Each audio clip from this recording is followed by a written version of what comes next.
Sasa leo hapa tunamuona mwamba anampeleka mtoto pale huku akiwa amebeba mibagi pale na kumpeleka pale. Baada ya kufika pale akawakabidhi na kuambia huyo ni mtoto wao. Mtoto alijitahidi sana kumuita baba yake, anamwambia baba, unaniachaje? Lakini baba yake anapiga kelele, nenda, mimi sio baba yako, baba yako ni hao. Nenda, mimi sio baba yako, baba yako ni hao. Basi mtoto akuelewa hili na lile, akawa anamlilia baba yake ili kumpakiza ndani ya gari. Mtoto aelewi, anataka kutoka hadi madirishani, anamlilia baba yake. Haya bwana, kama ni mgeni wa channel hii basi nakuomba usisahau kubonyeza alama ya kusubscribe. Na kama bado hujasubscribe basi bonyeza alama ya kusubscribe, bado hujachelewa. Nakuomba utazame goma hili mwanzo hadi mwisho ili uwe mwanafamilia channel hii.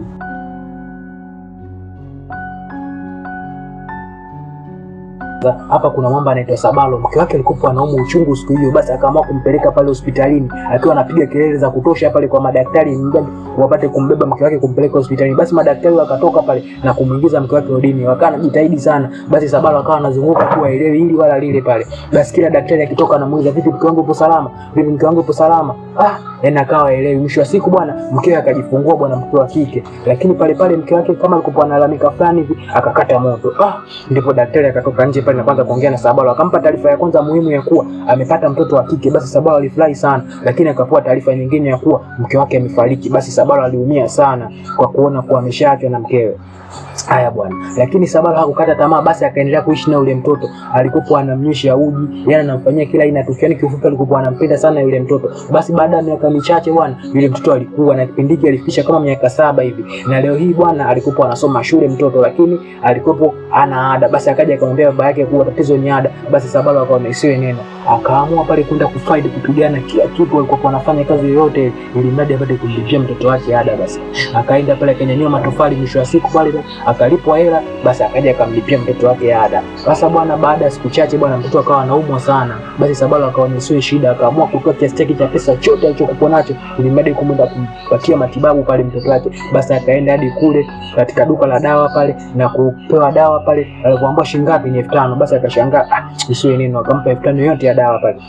Sasa bwana, baada ya siku chache mtoto wake yusiku alikuwa anarudi pale kutoka shuleni, lakini kuna gari lilikuwa linamfuatilia. Sasa hatujaelewa ile gari linamfuatilia kwa sababu gani pale. Sasa bwana, gari kumfuatilia. Sasa siku nyingine bwana, mtoto wakati anacheza nje, kuna mtu pale akana muangalia yule mtoto, afu dakika za mwisho anampigia mtu, lakini hatuelewi ni kitu gani kinachofanyika pale.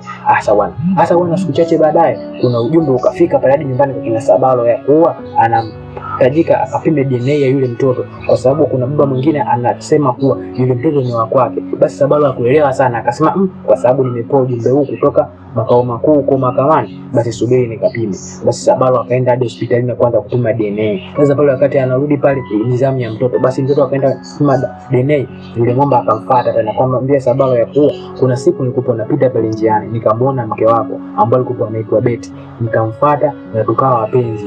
Na kabisa alikuwa na mimba kipindi kile, lakini sikujua sasa ile mimba ipoje. Ndio maana leo nimeamua kuja kufanya hivi.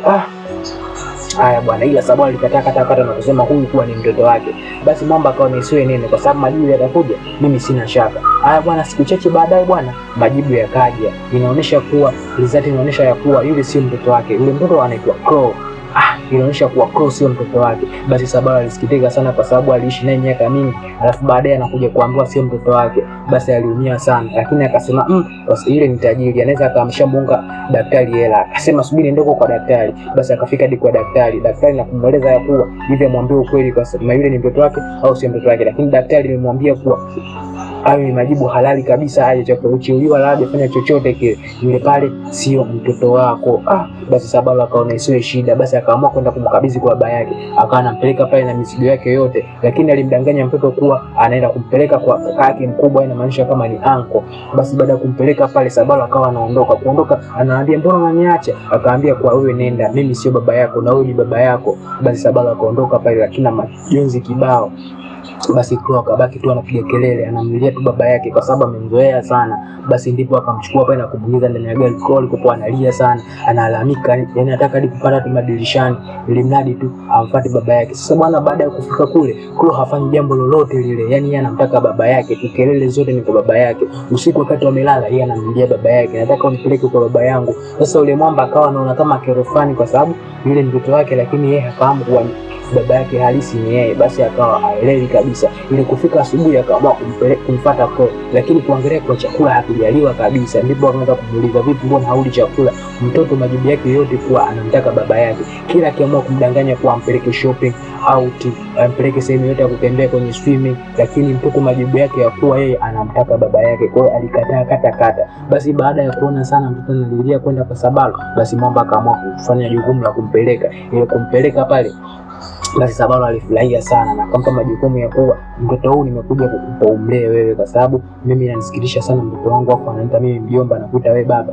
Kwa hiyo mimi nimekuletea huyo mtoto ili bado upate kumlea, na jambo lolote litakayohitajika basi mimi nitalifanya ipasavyo. Na hapo nimekununulia nyumba, gari, na nimekuingizia milioni 10 naira katika akaunti yako, na kila mwezi nitakuwa nakuingizia milioni 1 naira katika akaunti yako, ili mradi upate tu kumlea mtoto. Basi Mwamba Sabalo alifurahi sana baada ya kusikia vile, lakini ombi lake ni kuwa alikuwa anatamani mtoto amwite baba hata mara moja. Basi mtoto akamwambia sawa. Basi alifurahi sana baada ya kuitwa baba hata mara moja. Sasa bwana, baada ya siku chache baadaye bwana, maisha yakaja kuwa mazuri kabisa kwa Sabalo, na gari lilopewa ile, na hii siku ya leo ndio alikuwa anampeleka mtoto katika shule mpya. Haya bwana, na hii ndio mwisho bwana wa simulizi yetu ya leo. Haya, naomba uniandikie hapo katika comment katika simulizi hii umejifunza kitu gani, na kama umependa simulizi hii basi naomba ubonyeze kialama cha kusubscribe hapo, utakuwa umetisha sana mtu wangu.